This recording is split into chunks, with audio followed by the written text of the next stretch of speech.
So far, we've gotten 3 release chapters since the untimely passing of Kentaro Media.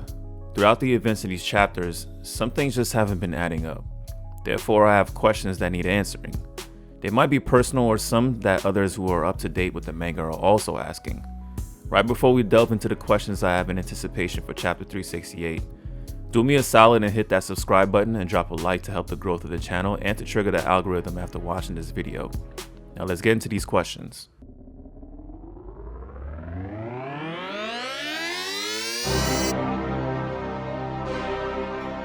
Yo.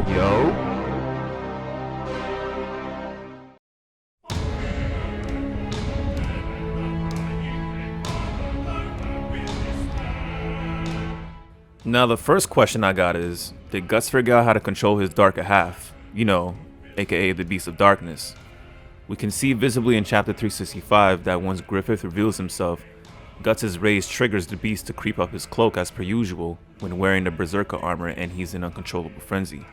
Now usually when this takes place, the armor's helmet is forced onto Guts' head, but not this time. We can see from time to time that Guts' face looks like the beast's presence when attacking Griffith, almost as if they both melded their presence, and it may have put Femto in alert mode. In relation to this topic, I need to know why Zod is allowing Guts to get in a position to attack Griffith. Usually Zod is very protective of Griffith, kinda like a very loyal dog, which in my opinion is out of character for a strong-willed individual such as Zod. Even though I understand that he yielded to Femto's strength after slicing one of his horns, I find it to be odd that Zod is letting Guts slip through his grasp. In a way, maybe he secretly wants Guts to have the opportunity to take Griffith down in order to get his freedom back. I don't know, just a thought. On the premise of Guts' attack, I know many readers have been debating on this next question. Did Guts hit Griffith? My initial opinion was yes, because we can see the residual effects between the Dragon Slayer and Femto's shoulder reflected on the ground as the shockwave spreads the grass underneath them. But in another instance, Guts stops himself due to seeing Casca in the vicinity of the strike, due to seeing how his attacks were phased through Griffith's body and therefore he would have struck Casca, resulting in an instance that calls back to Griffith's Guts' second duel, where Guts halted himself from striking through Griffith's Lee's shoulder after breaking through his sword. I still believe Guts struck Griffith, but whatever. Next question. Why is Casca in a calm state in Griffith's presence? Even though I know she passed out, her brand should be bleeding uncontrollably, especially in the presence of a Godhand member like Femto. If we recall back to the encounter in the Hill of Swords, her being close and touching Femto caused her uncontrollable pain. So I'm a bit confused as to how she is at ease in Griffith's arms. The next question I have has been weighing pretty heavy on me since chapter 365, and that is, where are Gefren and the old sages? Being that they are the most powerful mages on the island, why have we not seen them detect the presence of Femto as the other inhabitants of the island have? Could they not detect him? If not, could they not sense the coming of Zod as he moved through the world tree similar to Puck? It's very ironic that they have not spurred into action, let alone Gefren and the Skull Knight. Another important question that has surfaced due to the events portrayed in chapter 367. Why is Danan in a weakened state during Femto's emergence? I suspect that her power is synonymous with the health of the cherry blossom tree. As soon as the leaves blew off the tree, we saw Danan drop to her knees.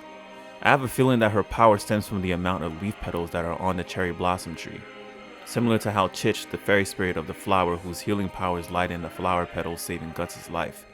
So in a way, the amount of leaf petals in the cherry blossom tree is kind of representative of how much power that Danan possesses.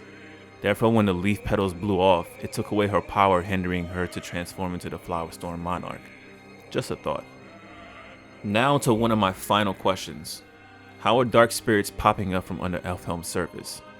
Now, this instance at the end of chapter 367 has become very interesting, because it looks as if Femto is summoning them as an opportunity to escape with Casca. But how are they penetrating a heavily magic-enforced area like Elfhelm? My theory is that these are dark entities from the underbelly of the island. As we've seen in 361, there is an underworld where darker forces of magic lie.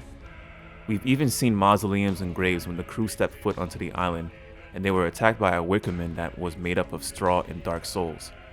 When Shirke and Mortar passed through to follow Guts, we saw many more wickermen on the ground.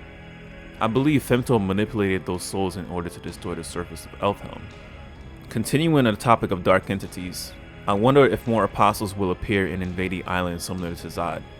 From the conclusion of the latest chapter, It kinda looks like this was a coordinated effort for Femto to kidnap Casca, and for Zod to land on the island. I believe more apostles will be able to do the same, and this will allow Femto to take out another threat to his empire, similar to how he sent Zod and Grumbel to attack Flora's forest, and the new Wyndham army went to take out the ice giants. If not, this will be an opportune time for Femto to fly away with Casca and Zod's back through the world tree.